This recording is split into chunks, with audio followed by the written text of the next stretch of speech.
Hello guys. So doon na lang ko gamay nga komento karon guys about sa ato ang nason no, grabe nagkakasamo kay bawo ba mo guys ngano naunsa na atong nason samok na kayo guys no? Sukad nga nagbuwag no ang tandem nila ni President Marcos o ni Sara, grabe nakagubot no.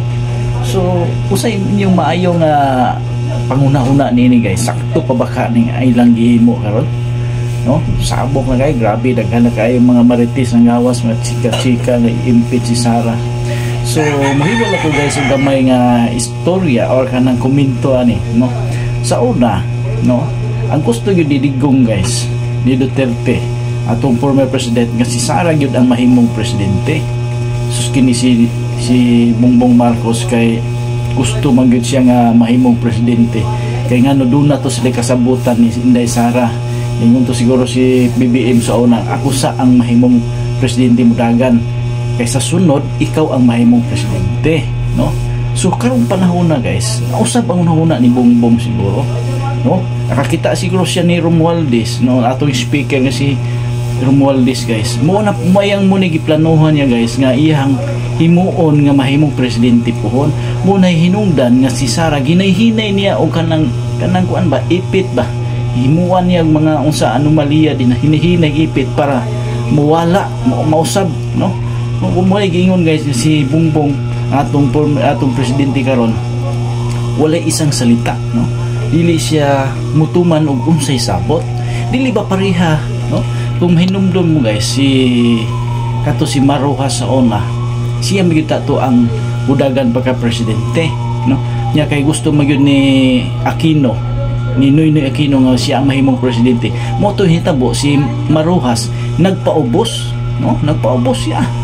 So pagkasunod gyud eleksyon tinuod gyud gituman gyud ni Pinoy nga si Maruhas ang mahimong tandem nga nang ituboy niya pagka presidente. Unsa pang istorya karon guys nga kini ato ibalik sa kang Marcos karon, wala dili mutuman si BBM guys no? Dili siya mutuman kung unsay sabot nila ni Inday Sara no?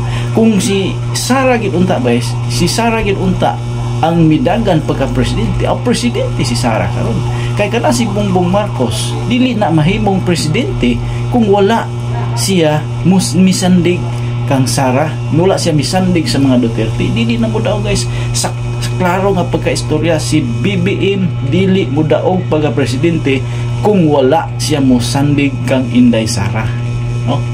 No? Sakto okay kayo. So muna balim ko si Bongbong Marcos no, maura ni presidente karong panahon na guys, napuno og bugal-bugal, napuno og yaga-yaga sa mga vlogger, napuno og yaga-yaga. Kung makita niyo guys sa social media, daghan kayo mga kabuang himo siyang yan ang joke-joke sa tanang mga sa social media karon. So makaingon ko nga ang atong presidente huyang lahi kayo kung ikumpara nimo sa panahon ni Digong no. Si Digong ragyod ang matawag nako nga kanabang angayan nga nahimong presidente sa bansang Pilipinas. Kasaligan siya no, kasaligan siya nga mahimong amahan sa atong nason.